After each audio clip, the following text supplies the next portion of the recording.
এক গ্রামের বাজারে রফিক নামে এক চালাক ছেলে ছোট দোকান খুলল। আজ থেকে আমি বড় ব্যবসায়ী। তোর কাছে তো টাকা নাই। বুদ্ধি থাকলে টাকাও আসে। তারপর রফিক শুরু করল নতুন চালাকি। 1 টাকায় চা। এই ছোট দোকান দিয়া ব্যবসা করবি? এর পরের দিন সকালে সবাই বলাবলি করতেছিল পলাশ নাকি নতুন চায়ের দোকান দিছে। এরপর আবিদ নাজমুল বলল, চল আজকে আমরা চা খেতে যাই। এরপর পলাশের দোকানে অনেক ভিড় হয়ে যায়। গ্রামের মানুষরা বলে, এত মানুষ কই থেকে আসলো? পলাশ 1 টাকা দামের চা খাওয়াও তো।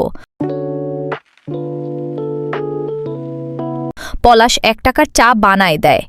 এরপর গ্রামের মানুষরা এটা খায় কিছুদিন। এটা চা নাকি টেস্ট? তুই তো জিনিয়াস। মানুষ তোকে ধরলে মার দিবে। বোর্ডে বড় কাপ লেখা ছিল না। পর শুরু করে নতুন চালাকি। যখন পলাশের কাছে ওয়াইফাই পাসওয়ার্ড চায় তখন পলাশ বলে, আগে চা খেতে হবে।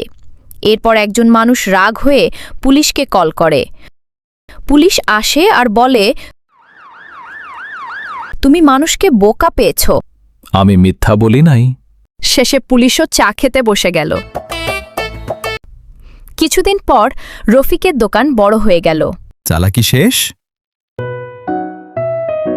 ভাই, তোর ব্যবসা সত্যি জমে গেছে। চালাকি দিয়ে কাস্টমার আসে, কিন্তু ভালো ব্যবহারেই থাকে। লোভ মানুষকে ছোট করে, কিন্তু বুদ্ধি মানুষকে সফল বানায়।